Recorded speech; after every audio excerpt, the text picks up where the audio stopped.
مصباح القرآن مصباح القرآن مصباح القرآن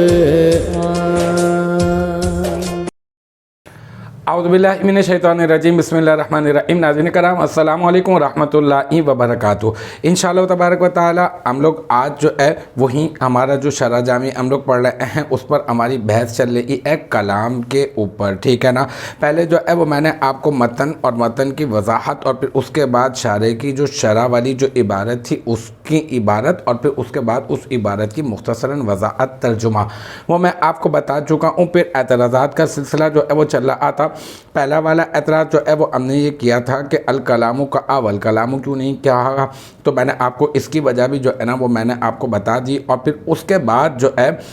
وہ ہم نے جو ہے وہ یہ بھی اس میں پڑھا کہ یہ ماں کے متعلق جو ہے وہ چار احتمالات ہیں، تو ان ماں کے متعلق یہ جو چار احتمالات ہیں تو ان چاروں میں سے کون سا درست ہے۔ اور اس سے پہلے ہم لوگ جو ہے وہ ایک یہ بھی پڑھ چکے ہیں کہ کلام کی جو تعریف ہے وہ درست نہیں ہے، کیونکہ کلام کی جو تعریف ہے وہ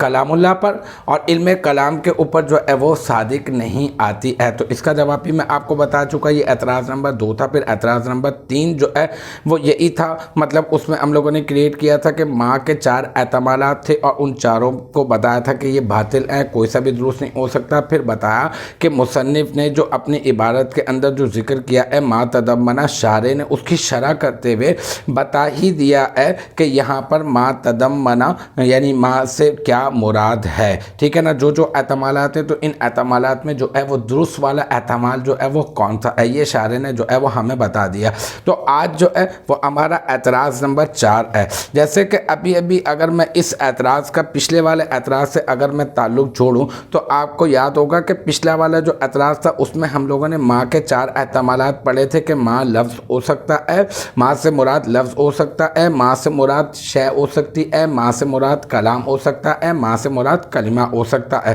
پھر ہم نے کہا تھا کہ ان چاروں میں جو احتمال ہے وہ یہ والا احتمال بالکل صحیح ہے کہ لفظ ہو سکتا ہے۔ اور پھر جو اس کے اوپر جو اعتراض تھا کہ جو ہے وہ نعم، جو لفظ نعم ہے یہ بھی کلام ہونا، اس کا بھی کلام ہونا جو ہے وہ ثابت آئے گا۔ تو ہم نے کہا تھا کہ یہ جو ہے وہ نعم جو ہے وہ زید قائم، اس کلام کے قائم مقام ہے، تو اس میں کوئی عرض نہیں ہے۔ تو المختصر یہ کہ ہم لوگ ثابت کر چکے ہیں کہ یہاں پر ماں سے مراد جو ہے وہ لفظ ہے۔ اور شارح نے، میں شارح کی جو عبارت ہے اسکرین کے اوپر آپ کو چلتی ہوئی نظر آ رہی ہوگی، الکلام فی اللغت ما یتکلم به قلیلا کان او کثیرا او فی اصطلاح النحاة ما تضمن،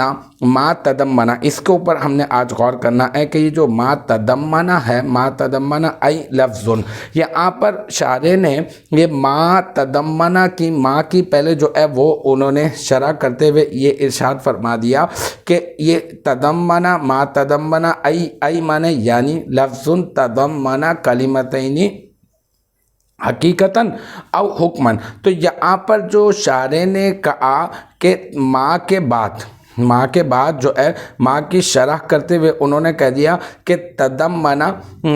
ما تضمن ای لفظ، تو انہوں نے لفظ ای کے بعد، ای حرف تفسیر ہے نا، تو ای کے بعد لفظ کہا، تو بلکہ شارح کو جو ہے وہ یوں ہی کہہ دینا چاہیے تھا۔ اعتراض جو ہے وہ ہمارا آج کا جو ہے نا مین اعتراض جو ہے وہ یہی ہے کہ شارح جو ہے اگر ماں کی شرح کرنا مقصود تھا تو شارح یوں کہہ دیتے نا کہ ماں ای لفظ، ٹھیک ہے نا، یوں کہہ دیتے، لیکن شارح نے جو ہے وہ ای لفظ تضمن، لفظ کے ساتھ تضمن، اعتراض کو سمجھیے گا کیونکہ اس کے جو اگلا اعتراض ہے وہ بھی اسی ہی عبارت کے اسی حصے کے اوپر ہے، تو اس میں اور اس میں جو ہے نا وہ بالکل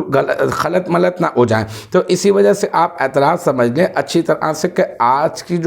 جو ہماری عبارت ہے اور اس عبارت پر جو اعتراض ہے وہ شارح کی عبارت ہے۔ شارح نے جو ہے وہ شرح کی ہے کس کی؟ ماں کی، کہ ماں سے مراد کیا ہے، تو شارح نے ماں کی شرح کرتے ہوئے کہا کہ ماں سے مراد ای لفظ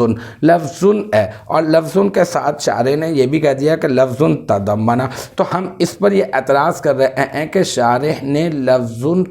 کے ساتھ تضمن کیوں کہا،